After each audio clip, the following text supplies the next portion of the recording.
Hi, in this video we are going to look into problem number 4. Problem number 4 appeared in the November 2013 exam for 5 marks. X Limited is considering the following two alternative financing plans, Plan 1 and 2.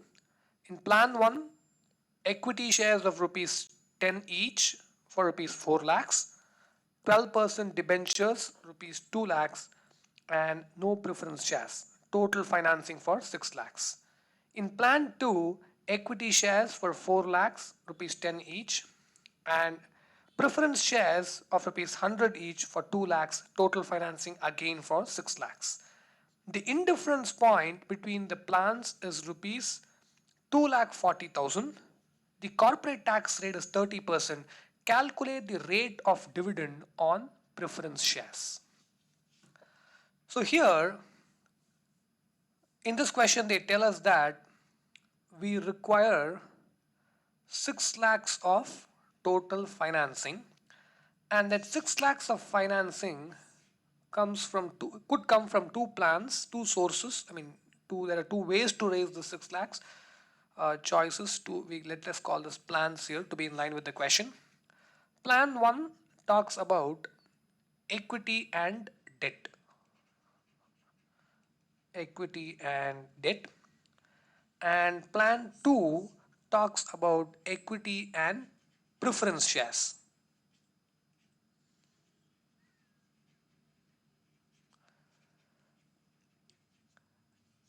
They have already done an EBIT to EPS analysis, and based on that analysis they are telling us that the indifference point between the two plans is rupees 2,40,000. This is something that they are telling us in the question. Now, what does this mean? Now, we saw the indifference point in problem number 2.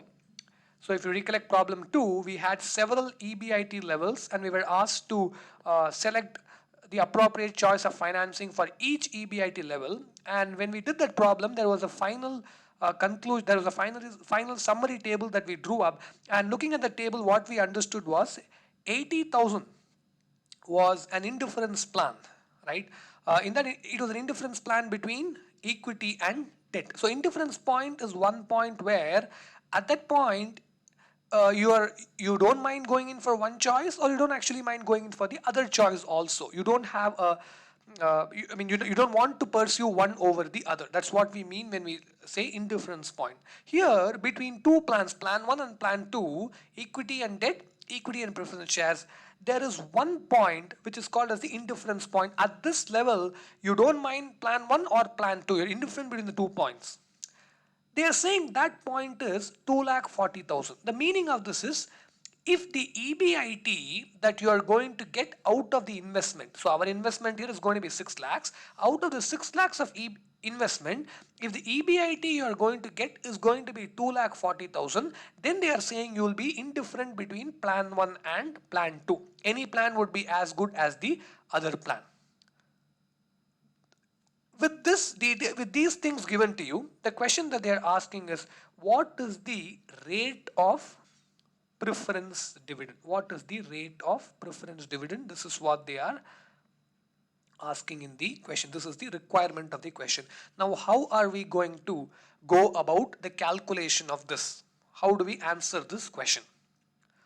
First point is, when we know that there is an indifference point, the first point is to understand why that would have been called as an indifference point, for which we said it's an indifference point because Plan 1 is as good as Plan 2. Now, why was Plan 1 as good as Plan 2 at this level of EBIT?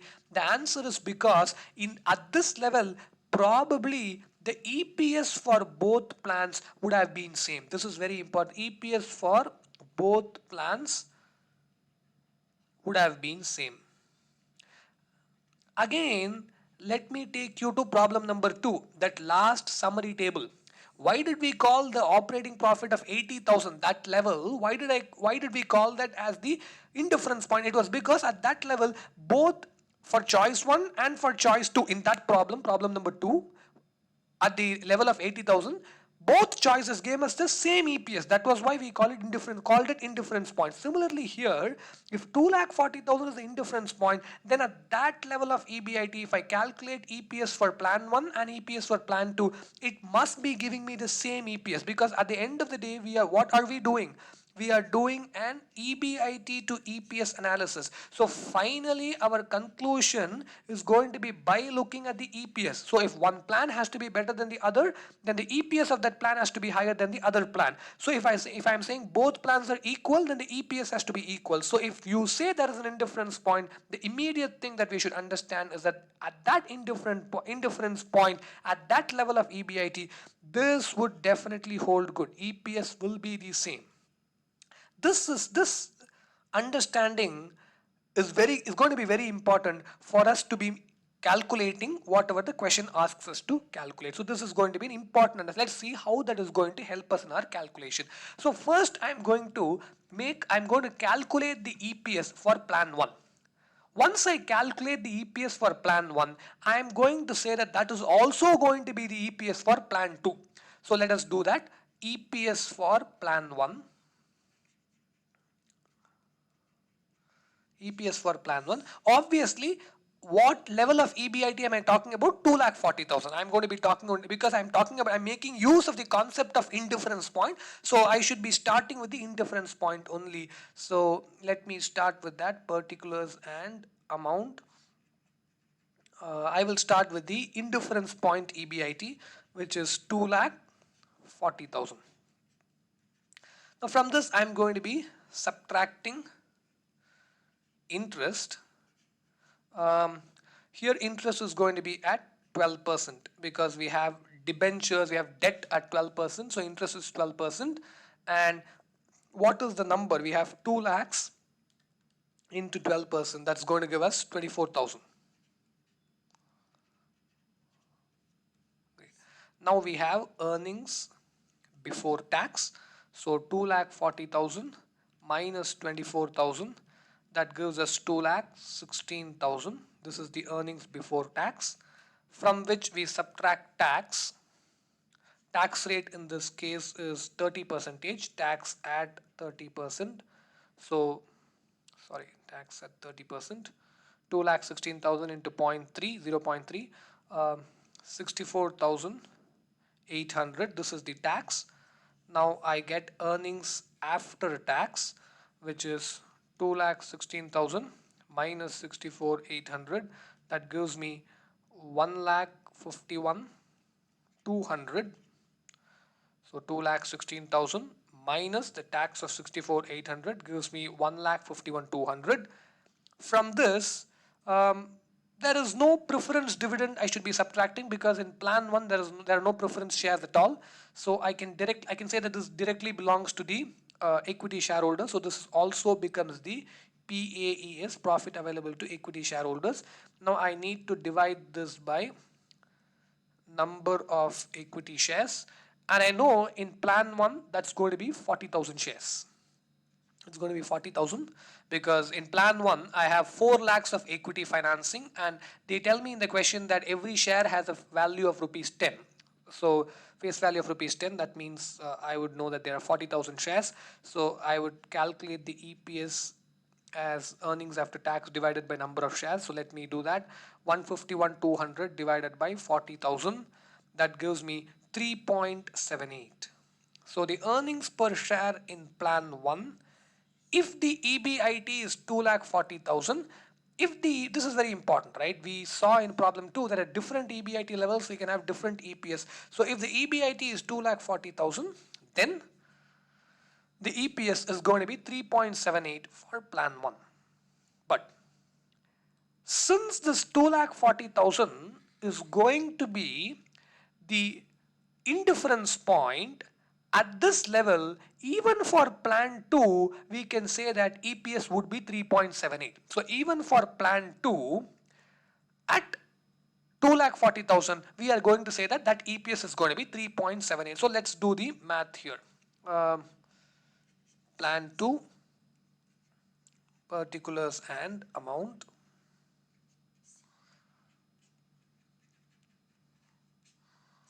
So let's start with the EBIT, 2,40,000. Now minus interest, there is not going to be any interest here because we don't have debt financing. Then we have earnings before tax to be the same number, 2,40,000. Then we have tax at the rate of 30%, and that's going to be 72,000. So let me calculate the earnings after tax. 2,40,000 minus 72,000. That's going to give me 1,68,000. From this, I need to subtract preference dividend, but I don't know that. In fact, they're asking me what is going to be the rate of preference dividend. I don't know if I don't know the rate of preference dividend, I will not be able to calculate the amount of preference dividend. So let me assume that to be X. So now I'm going to have my profit available to equity shareholders, and that's going to be 1,68,000 minus X. And I will divide this by the number of shares. And here also I know that my number of shares is going to be 40,000 because equity financing is 4 lakhs and 10 rupees face value per share. So I will now get the EPS to be 1,68,000 minus X divided by 40,000. So this is going to be my EPS. So I would call this as my EPS.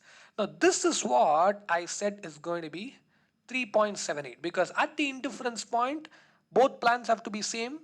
Have to give us the same result. Then that means both plans must have the same EPS. This is the EPS equation for plan 2, and this is the number that I already know. I equated with plan 1 EPS.